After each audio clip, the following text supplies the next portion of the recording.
Flashback. এই মোবাইলটা ঠিক করেছি নেব মার জন্য। তো এটা হচ্ছে রিয়েলমির 5G মোবাইল, আর এটা হচ্ছে পার্পল কালার। মা বলছে যে সবুজ বা ওরকম ধরনের কালারও নেবে না, তো ব্ল্যাক অথবা পার্পল কালারই বেস্ট।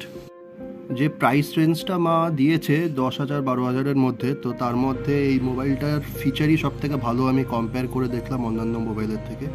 যেমন এখানে 50 মেগাপিক্সেল রেয়ার ক্যামেরা আছে, তারপরে 33 ওয়াট সুপার ফাস্ট চার্জিং আছে, 5G সিম তো আছেই, তার সাথে 5000 mAh ব্যাটারি আছে, তারপরে স্ক্রিন সাইজটাও বেশ ভালো, আর ফোনটা খুব স্লিক আছে, মানে 190 গ্রাম ওয়েট, কিন্তু দেখতে বেশ সুন্দর। তো আরও ফিচার্স আছে আমি দেখলাম, কিন্তু ফোনের কালারটা বেশ ভালো, বেগুনি কালারের, বেশ ভালোই লাগছে দেখতে। আর অন্যান্য আরও কয়েকটা ফোন দেখেছিলাম, তো সেগুলো হচ্ছে 4G নেটওয়ার্ক, মানে 10,000 10,500-এর মধ্যে 4G নেটওয়ার্ক। তো 4G এখন তো নিয়ে লাভ নেই, ওই জন্য 5G নেব। এটা মোটামুটি অ্যামাজনে দেখছি 11,500 পড়ছে, তো খারাপ না। আজকে যদি অর্ডার করি তাহলে কালকের মধ্যে দিয়ে দেবে। আর একটু স্পেসিফিকেশনগুলো দেখে নিই। এটায় রেজলিউশন 1080x240 পিক্সেল আছে, আর রিফ্রেশ রেটটা 120 হার্টস, 4GB র্যাম, 128GB রম আছে, সিম কার্ড হচ্ছে ন্যানো। আর এটায় মোটামুটি অন্যান্য মোবাইল হ্যান্ডসেট ছাড়াও আরও কভার প্লাস ওপরে স্ক্রিন গার্ড এগুলোও থাকবে। 50 মেগাপিক্সেল ক্যামেরা, যেটা আগে বলেছিলাম সেটা তো আছে, ওয়াটার রেজিস্ট্যান্স এগুলো সব আছে।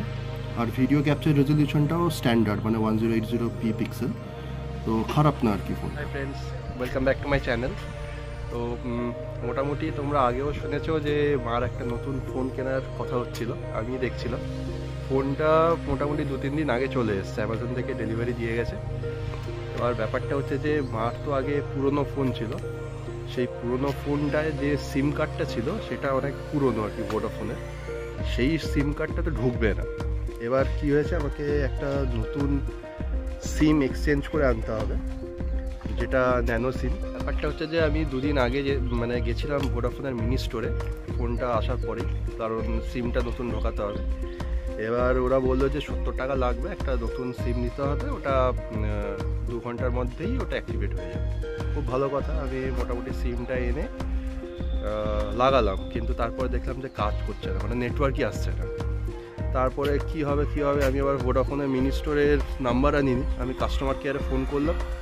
ওখানে তো বললো যে আপনাকে ওই স্টোরেই যেতে হবে, মানে কেন ফোনটার মানে সিমটার কানেকশান আসছে না ওটা ওরাই বলতে পারবে।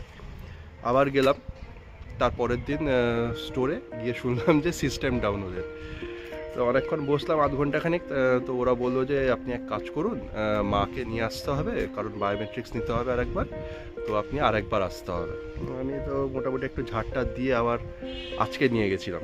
আজকে সকাল 10:30টার দিকে মাকে নিয়ে গেলাম, আবার ফিঙ্গারপ্রিন্ট তুললো, তারপরে ছবি তুললো একটা, এইসব করার পরে কাজটা হয়েছে আর কি। এবার আগের বার যেটা আমি ভাবছিলাম হলো না কেন, তার কারণ হচ্ছে যে মার যে ফিঙ্গারপ্রিন্টটা প্রায় এখন মানে আবছা হয়ে গেছে আর কি, খুব একটা মানে চট করে ওঠে না ফিঙ্গারপ্রিন্টটা, খুব মানে মেহনত করতে হয়। আর মার একটু নার্ভের প্রবলেম আছে বলে একটু হাতের আঙুলগুলো কাঁপে আর কি, তো সেটার জন্য আজকে কি করেছি, একদম যেখানে ফিঙ্গারপ্রিন্টটা দিতে হয় ওইখানে আমি আঙুল দিয়ে ভালো করে শক্ত করে চেপে ঢুকেছিলাম, তার ফলে ফিঙ্গারপ্রিন্টটা আজকে উঠেছে। এবার ওরা যেটা বললো এর আগের বার শুধু ছবি দিয়ে ওরা লিঙ্ক করানোর চেষ্টা করেছে, সেটার জন্য মেবি ফেল করে গেছে। এবার আজকে যেহেতু ফিঙ্গারপ্রিন্টটাও উঠেছে, সেই জন্য ছবি আর ফিঙ্গারপ্রিন্ট দুটো মিলে একদম মানে চট করে মানে ওরা কানেকশানটা পেয়ে গেছে, আর সিমটাও কানেক্ট হয়ে গেছে। আমরা ওখানে বসেছিলাম যাতে আমরা একদম কনফার্ম হয়েই বাড়ি ফিরতে পারি। তো এখন মোটামুটি দেখলাম যে সিম কাজ করছে, ফোন টোনও করা যাচ্ছে, কল টলও হচ্ছে, মানে মোটামুটি একদম ঠিক হয়ে গেছে, সিম নিয়ে আর কোনো প্রবলেম নেই। আর আগের সিমে যত নাম্বার ছিল সব এই সিমটায় নতুনটায় ট্রান্সফার করে দিয়েছে, তো মা এখন ফোন টোন করতে পারছে। এবার যেটা মেন ব্যাপার হচ্ছে সেটা হচ্ছে মাকে নতুন স্মার্টফোনে তালিম দেওয়া আর কি, কীভাবে স্মার্টফোন ইউজ করতে হয়, কীভাবে ফোন ওপেন করতে হয়, খুলতে হয়, ছবি কীভাবে তুলতে হয়, ভিডিও কীভাবে ক্যাপচার করতে হয়, কীভাবে কল লগ থেকে কল মানে নাম দেখে ফোন করতে হয়, এইগুলো আমাকে শেখাতে হবে, এটা আমার দায়িত্ব পড়েছে। তো আমি মোটামুটি আজকে দুপুরবেলায় খাওয়া দাওয়া পরে আমি মাকে কীভাবে প্যাটার্ন আনলক করে ফোন খুলতে হয় বন্ধ করতে হয় এটা শিখিয়েছি।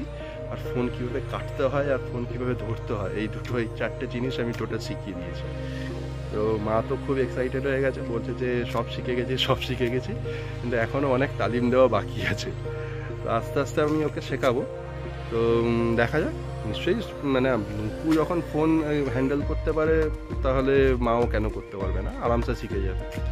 তো এইটা একটা নতুন ব্যাপার। ধরে অতসির সাথে মোটামুটি আমার খিটিমিটি লাগছে। তো মানে তুচ্ছ কারণে আর কি, মানে সেরকম বিরাট কিছু মানে যে ভাইটাল ম্যাটার নিয়ে খিটিমিটি লাগছে বা ঝগড়াঝাটি হচ্ছে সেরকম একটা তুচ্ছ কারণ। তো সেটার জন্য আমি যেহেতু এখন ভ্যালেন্টাইন্স উইক আসছে, আমি খুব সাবধানে আছি, কথাবার্তা খুব ভেবে চিন্তে বলছি, আর যাতে কোনো জিনিসে যেন মানে ট্রিগার না হয়ে যায়, এই জিনিসটা মাথায় রাখার চেষ্টা করছি। কিছুদিন আগেই হয়েছে, অথচ আমাকে ওয়ার্নিং দিয়ে রেখেছে যে ভ্যালেন্টাইন্স উইকে যেন কোনো ঝগড়াঝাটি না হয়। তো সেটা খেয়াল রাখছি। আর যেহেতু মানে 14 ফেব আসছে, খুব তাড়াতাড়ি আসছে, সেই জন্য আমি ওই যে 7টা দিন, তো 7টা দিনের জন্য সব রকমের জিনিসপত্র আমি কিন্তু রেডি করে রেখেছি আর কি। কিছুদিন মানে কিছুদিন না, গতকালই গেছিলাম, একটা কাজে বেরিয়েছিলাম, কাজটা তো হয়নি, কিন্তু আমি এই কাজগুলো সেরে এসেছি। তো আমি এখন চলো তোমাকে দেখাই কি কী আছে আমি কালেক্ট করে রেখেছি ভ্যালেন্টাইন্স ডের জন্য আর পুরো উইকটার জন্য। বিরাট কিছু বড় আয়োজন নেই, যেরকম আমার মনে ভালো লেগেছে সেরকম আমি জিনিস নিয়ে এসেছি। তো এটা একটা এনভেলপ নিয়ে এসেছি, একটা গ্রিটিংস কার্ড, আর তার সাথে অতসী মিষ্টি পছন্দ করে, চকলেট, তো সেজন্য একটা চকলেটের বক্স এনেছি। আর এই প্যাকেটটার মধ্যে আছে ওর জন্য কিছু সারপ্রাইজ, কিছু ইয়াররিংস আছে, আর একটা ভ্যালেন্টাইন্স গিফট আছে, ব্যাস এইটুকুই। আর বিরাট কিছু আমি কিছু করিনি। আর টেডি ডের জন্য আমি একটা টেডি ছোট্ট দিয়ে দেবো ওকে, ব্যাস এইটুকুই। জন্য আরজি মানে ডাল দিয়া, কিন্তু এখন ম্যানেজার সালা ছুটি দিচ্ছে না, বলছে প্রচুর কাজের চাপ। আর আমার টিমে সব মানে জুনিয়র ছুরিরা আর কি, ছোঁড়া ছুরিরা, তারাও ছুটি নিয়ে বসে আছে অলরেডি। এবার বয়স্ক টিম মেম্বার হয়ে ছুটি দেওয়াটা একটা লজ্জার ব্যাপার। তো আমি বাহানা দিয়েছি যে সরস্বতী পুজো আছে, ছেলে বাড়িতে পুজো করবে, ছেলের জন্য বাড়িতে পুজো করতে হবে, ওই বাহানা দিয়েছি। যদিও বা সরস্বতী পুজো সত্যিই হবে আমাদের বাড়িতে, আর দুদিনখানিক পরেই মার্কেটে ঠাকুর টাকুর চলে আসবে, তো সেটার ব্যবস্থা করতে হবে। ঠাকুর মশাই পুরোহিতকেও বলা হয়ে গেছে, সকাল 6টায় টাইম দিয়েছে। তো বুধবার পড়েছে সরস্বতী পুজো, 14 ফেব্রুয়ারি দিন, তো ভালো দিনেই পড়েছে, এক ঢিলে দুই পাখি। তো ওইটা বাহানা দিয়ে ছুটির জন্য বলেছি। এবার ছুটি পেলে পাবো, না হলে আমার তো এমনি 2-2:30 থেকে কাজ হয়, তো সেরকম হলে পুজোটা তো অ্যাটলিস্ট হয়ে যাবে, তারপরে দেখা যাবে। হয়তো সেকেন্ড হাফটা আমি যা হোক বলে টলে ছুটি নিয়ে নেবো, ফার্স্ট হাফটা কাজ করে দেবো 5টা-6টা অবধি, তারপরে 6টার পর থেকে ছুটি নিয়ে নেবো, কোথাও বেরোনো টেরোনো যাবে, কিছু প্ল্যান করে দেবো। আর প্রজেক্টটাও হয়েছে এমন, খুব চাপের প্রজেক্ট আর কি, সে ছুটি ফুটি কিছুই পাওয়া যায় না আর কি। যাই হোক, কিছু একটা ম্যানেজ করতেই হবে।